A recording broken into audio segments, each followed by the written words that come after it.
We're about to dissect a force that operates in every single organization, every single day, and most of the time, we don't even see it happening. We're going deep into the hidden mechanics of power itself. Let's get right into it. The true vulnerability of a system is the moment the title is respected more than the truth. Just let that sink in for a second. This isn't just some clever phrase. It's a diagnostic tool for failure. It reveals this critical flaw in how we see authority, a psychological loophole that can be exploited by incompetence just as much as by design. It's the exact moment a system starts valuing the map over the actual territory, the label over the substance. And this leads us to the central question we're tackling today. Why do we obey the position and not the person, even when our own gut, our own expertise is absolutely screaming that the person in that position is dangerously wrong? We're going to investigate this not as some kind of personal weakness, but as a system of control that operates just beneath the surface, a kind of ghost in the machine of every organization. So here's our game plan. We'll start with the titles paradox and then see how we fall into the obedience trap. We're going to deconstruct the authority machine piece by piece and understand the mind's shortcut that makes it all possible. And then, the most important part, we'll learn how to reclaim your agency before we wrap it all up with the verification mandate. All right, let's kick things off with the titles paradox and the hidden cost of all this hierarchy. You know, at its core, the paradox is pretty simple. Power is automatically given to a role on an org chart, and it's totally independent of the actual competence of the person in that role. The title captain grants authority, whether the person wearing the hat is a seasoned expert or has, never even seen the ocean. This whole thing reveals a fundamental social contract that we all kind of buy into without realizing it. We are conditioned, literally trained, to obey the role, the manager, the director, the CEO, not the individual. And we do it for stability. And look, for basic stuff, it works. It keeps things from falling into chaos. But that exact same conditioning can be turned into a weapon, creating a system where a simple job title can override our better judgment and the collective intelligence of an entire team. And this conditioning, well, it leads us straight into what we're calling the obedience trap. This is that internal conflict, that cognitive dissonance you feel when you're faced with an order from a boss that you know is wrong. You feel stuck, right? Trapped between what you know is the right thing to do and what you're being told to do. It is that knot in your stomach when a terrible idea is presented with total, unearned confidence.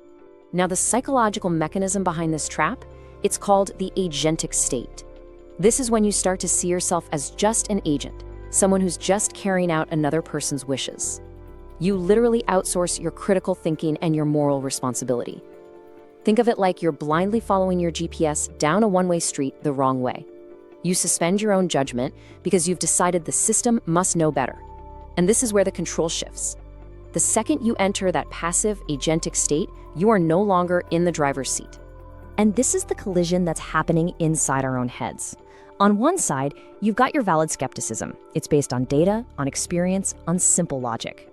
But on the other side, you've got this paralyzing fear being labeled difficult, or not a team player, or worse, insubordinate. Psychologists call this an identity threat. And in that battle, the fear of social punishment, it almost always wins. The result is just blind compliance. And the outcome for the organization? Predictable, completely avoidable errors. So, how is this system even built? How does it run so efficiently? Let's deconstruct the authority machine. We're going to pull back the curtain and look at the actual gears and levers that maintain its power over us, often without us ever seeing them move. Okay, the engine of this whole machine is something called legitimate power. Now, this isn't power that's earned through skill or respect. Nope, it's power that is granted just by having a position in the hierarchy. And here's the real leverage point. They inherit the entire system's authority without ever having to earn it. And this is then backed up by two other forms of power. Reward power, the ability to give you a promotion or a bonus, and coercive power, the ability to punish you. So how does this machine keep itself going? It runs on this incredibly powerful, self-reinforcing feedback loop. And it all begins with one simple, quiet action. The first step is you comply. Against your better judgment, you do what you're told. You stay silent in the meeting. That single act is the fuel for the entire cycle. The very second you comply, your action is seen by everyone, including yourself, not just as you obeying a person, but as a validation of the entire system's legitimacy. Your silence is interpreted as agreement. Your compliance becomes a vote of confidence in the very hierarchy that put that person in charge. And each one of these silent little votes deepens the collective trust in the hierarchy itself. That invisible social contract that says the system knows best, it just gets a little stronger, a little more rigid. The assumption of correctness becomes the new default, which makes it even harder to question the next time around. And, of course, that deepened trust circles right back around and reinforces the title holder's power. Their legitimate power is now even stronger than it was before you complied. They've been validated, the system has been validated, and your silence was used as the proof. The loop is complete, and it's ready to run again, each time making that authority even more entrenched and even harder to question. So what's the big payoff for the leader in this system? It's something we call the ambiguity advantage. Because their authority is just presumed to be legitimate, they can operate with way less scrutiny. They don't have to justify their decisions with the same rigor, the same logic, or the same data as someone without that title. Their position basically acts as a shield, deflecting questions and accountability, and creating a space where, frankly, incompetence can thrive. Okay, so we've seen how the system works on the outside. Now, let's turn inward and explore the mind's shortcut. Why is our brain so easily fooled by this system in the first place? Why does it so often choose the path of obedience, even when all the alarm bells are ringing? Well, your brain is fundamentally designed to conserve energy. I mean, just look at this comparison. To critically assess an order from an authority figure requires a high cognitive load. It's hard work. It also carries a high identity risk, the risk of being cast out. System compliance, on the other hand, that's easy. It has a low cognitive load and a very low identity risk. So your brain's split-second cost-benefit analysis almost always chooses the path of least resistance. It's just simpler. This submission is driven by some really powerful psychological forces. Our brain develops a mental shortcut, a heuristic, that just says, obey the system. This massively cuts down our cognitive load. Then, that shortcut gets supercharged by fear conditioning from all the times in the past when not complying led to some kind of punishment. But the deepest fear of all is that identity threat. We're more afraid of the social consequences of challenging a title than we are of the real-world consequences of following a bad instruction. Okay, we've diagnosed the problem, we understand the mechanics of the machine. Now for the solution, reclaiming your agency. And this isn't about some big rebellion, it's about being precise. I'm going to give you an actionable, tactical counter-protocol to break this cycle and take back control of your own judgment. This is the recoupling protocol. It's a 3-step drill. First, you have to detect the signal.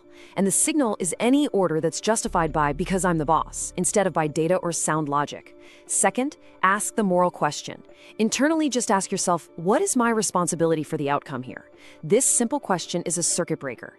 It single-handedly shifts you out of that passive agentic state and back to an autonomous one where you own your actions. And third, deploy the expert test.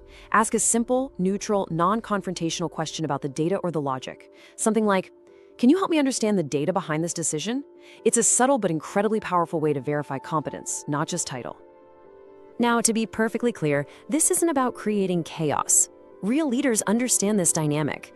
They use their granted legitimate power not as a shield, but as a platform to demonstrate and build genuine expert power. That's power that comes from actual knowledge and skill. They don't just welcome the expert test, they encourage it, because they know it makes the entire team, the entire organization, smarter and more resilient. And this all brings us to our final section, the verification mandate. You see, this isn't just a psychological curiosity or some neat trick for meetings. This is a strategic and, frankly, a moral responsibility for anyone in a hierarchy who's committed to excellence over just simple compliance. We have to recognize that obedience isn't always a conscious choice we make in the moment. It's a powerful mental habit. It's our default setting, and it's been etched into our brains through years and years of social conditioning. It's the comfortable, low-energy shortcut our mind wants to take every single time. It feels safe, but so often it's the most dangerous path we can take. So if obedience is the habit, then verification is the conscious act of breaking it. It's the decision to engage, to actually take on a higher cognitive load for a much better outcome. Your freedom from this system, your ability to make sound ethical decisions, it depends entirely on your willingness to verify an authority's claim to competence, to run that expert test, and to make sure that truth, not title, is what's guiding your actions. Which leaves us with one final clarifying question, a question I want you to carry like a mental weapon into your next meeting, your next project, your next interaction with power. Just look at the person, look at the situation, and ask yourself this: title or truth? Which do you serve?